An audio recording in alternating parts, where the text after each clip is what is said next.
So today we're taking a ride in Joe's 1980 CJ-7. We built this thing about 10 years ago, and we just did a couple more upgrades, and I figured I ought to take you guys for a ride and show you around. She runs good. What? Yeah. Second gear. Third gear. There we go. Yeah, little 4.0's got a little something in it, so we'll pull off up here in the field and I'll get out and show you around this Jeep.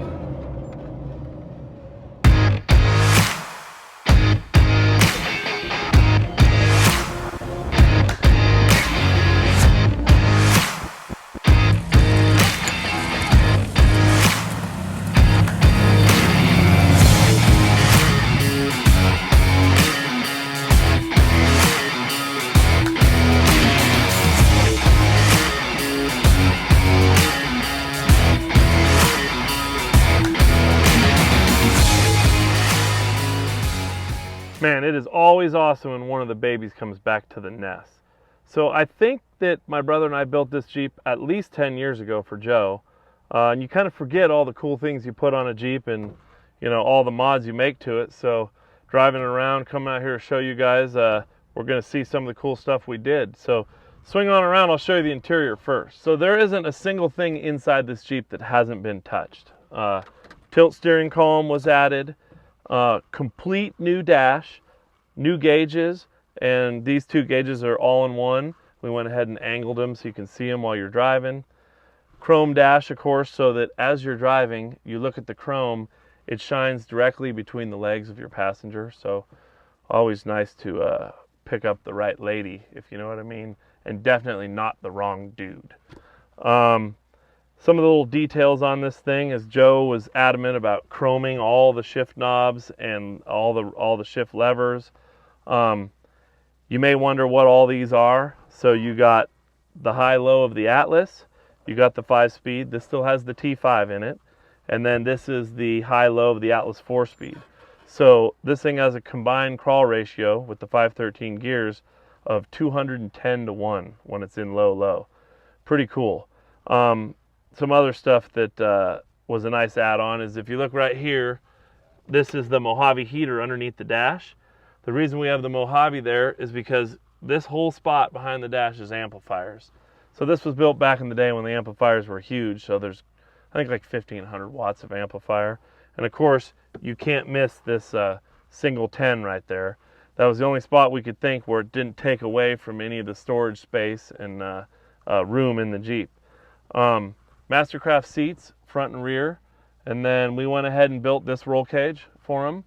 And of course, one of our signature moves, we got the stereo up in the roll cage, CB up in the roll cage. We got dome lights, you got the CB speaker here so you can hear it while you're driving down the road. And then the roll bar's got grab handles, speaker cans built into the roll bar. So we have a total of 6.5 speakers and 110 on the stereo system. And then the bikini top that's added on here is done by our friend Roman in Auburn, who we still use. And the bikini top just stays on it all the time, even when the hard top goes on. And Joe also has a roof rack that goes on this thing. So if you're loaded up to go to the Rubicon, you got room to put your stuff. We were able to fit a 10-inch Tuffy center console in here. And in the center console is also a dome light. So at night you can find all your crap. And then right on the center console, you got your air locker compressor right here. You got front locker, rear locker. There's a York air compressor, some rock lights, and also the line lock. So this is the line lock. I'll go ahead and hit that now. Hit the button, 2 pumps, emergency brake is on. These two little switches here are the front seat heaters. And then in the back of this console, there's 2 more switches for the rear seat heaters. As far as drink holders go, which is pretty important, we added 3 drink holders up front, 3 more right here. This is for the big gulp or the 40 ounce, if you know what I mean. And then in each fender well, right back here on each side in the back seat, 2 more drink holders. So that's a grand total of 8 drink holders in a CJ-7. That's pretty much a win. So I'm gonna go ahead and hop out and we'll show you what's under the hood. Check out this door panel too. So YJ half doors obviously, but Roman custom built this upholstery. Little pocket here, tucks in nice. We actually had to trim the half door to fit this roll cage location, but it worked out nice. Let's look under the hood and see what powers this bad boy. So this thing runs good, but nothing fancy. So this is just a 4-liter Jeep engine that we swapped in here, and there's just a lot of cool stuff going on underneath the hood. So first off, you got dual Odyssey batteries down here, and one runs the stereo and one runs the rest of the Jeep. Now wrap around here and you'll see something kind of cool. So this right here, York air compressor, and this is for pumping up your tires, your onboard air. But if you look down underneath, not one, but 2 alternators. So we completely separated the 2 battery systems, so each alternator charges each battery. One for the stereo and the accessories, one for just running the Jeep. Also, underneath here, what we do on all the CJs, Hydro Boost brake. This is a proportioning valve because it has 4-wheel disc brakes. And then, even though this only has a Dana 44, we did go ahead and run the PSC Hydro Assist steering on this thing. So there's the reservoir. And other than that, just a bunch of clean wiring and simple, easy stuff going on under the hood. One thing we did on this thing as well is, at first it had a Ron Davis radiator with an electric fan, and it would run 240 all the time in the summer. We went back to a stock radiator with a standard clutch fan. Thing sits at 210 no matter what, whether it's 110 degrees outside or 40 degrees outside, stays absolutely cool. So be careful of the electric fan setups, guys. Standard fan always works, tried and true. All right, so let's get down to the exterior of this thing. So as you can see, custom hood latches and of course custom fenders. So these fenders were built from scratch. They're nobody's fenders. And we also brought this all the way back because he wanted the fenders to look like a flat fender. So see, it's a nice square mitered look. He likes that early flat fender look. And then the same thing on the rear fenders. A squared mitered look instead of bent or round. And then a nice little step. Now this we built from scratch. This is 3/16. It wraps all the way underneath and goes to the body mount. While you're down there underneath, you might take a look at what's going on here too. So we got a high pinion Dana 60 rear end with our standard torque arm setup, and we ended up putting it on the driver's side on this one because the exhaust runs down the passenger side. The Atlas 4-speed is tucked way up underneath that belly pan, can't see it, and then the T5 transmission is in there as well.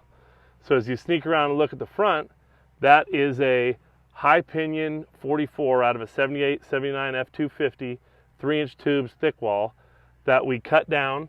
We're running about 63 inches on this thing. We got 513 gears front and rear with ARB lockers, Chromoly axles front and rear. So as you keep coming around to the rear, you can see some of the stuff like this right here. We always tie the roll cage into the frame. See the drink holder sticking through the inner fender well there. And then pan down here on the tire, so we run 37-inch crawlers with Raceline bead locks, but you can see it's a full float rear end. So when we first built this, we put locking hubs on the rear, 35 spline floater shafts. It worked great for towing, but Joe decided he didn't want to tow it anymore and he didn't want to have any failure with the locking hubs. So we went ahead and put drive flanges on it. As you come around to the back, you know, got to have that classic CJ chrome look. So we chromed the rear corners and then just sunk in some old school round tail lights as well. Nothing fancy on that.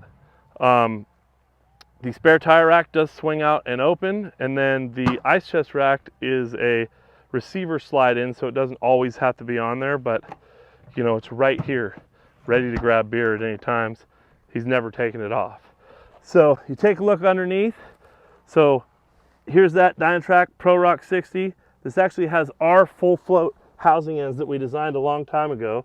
So it's a weld-on flange that just takes a Chevy front spindle, and then you can do any front hub and rotor assembly. This is your standard half-ton Chevy disc brake setup. While you're down here, 26-gallon fuel tank with a bottom sump for the fuel system, external fuel pump, and come around over here to this side. as you walk by the jumper cable attachments front and rear. At any time you can get yourself jumped or jump somebody else. But if you walk around here and sneak up in there, maybe come in front of the tire, look up underneath, you can see the gas tank, dog legs all the way up, way in front of the differential to get that 26, 27 gallons. So the springs we're running are the Rubicon Express 1.5 inch spring over springs. We have those front and rear, both Wrangler springs. So as we come over to the front, a couple things to look at. First off is the inverted T high steer. So this is our standard inverted T high steer with our high steer arms. And he's actually running the Reed flat top knuckles that we painted black, no longer orange. And then you can see this sway bar here that we put in from Speedway Engineering. So this is hooked up on the highway. You pop the pin down here, the bar swings up, there's a hole in the bottom of the shock tower, it pins back in. So we unhook that when we're heading for the Rubicon or off-road. You can see the Fox 2.0 shocks with clickers in the front. We're in the middle of updating those shocks, so we got the front ones in, but as we know with the pandemic, everything's on back order, so the rear shocks are still on back order for a little bit. So one thing I wanted to talk about on this, you got a 44 front end, inverted T, you see the PSC Hydro Assist tucked way up underneath there. Notice that the differential is on the driver's side on this thing. So the reason we chose driver's side differential is, number one, you can run a junkyard high pinion front end. So all Ford axles are high pinion and are located on the driver's side. So all we had to do is cut down each side and the pumpkin is on the right side. Well, we were already buying an Atlas 4-speed anyway, and this is a 4.0 motor, which is designed to be in a vehicle with front differential drop on the driver's side anyway, so the exhaust already goes around. So we decided, what the heck, well, since we're starting the build from scratch, we want to use that high pinion front end, go for the driver's side. So we do that a lot on the CJ builds just to make everything kind of go in place better. And even when we do the LS swaps, we would always choose to go driver's side drop. So hopefully we gave you enough information about this build. Again, one of my favorite builds, and hope you enjoyed it.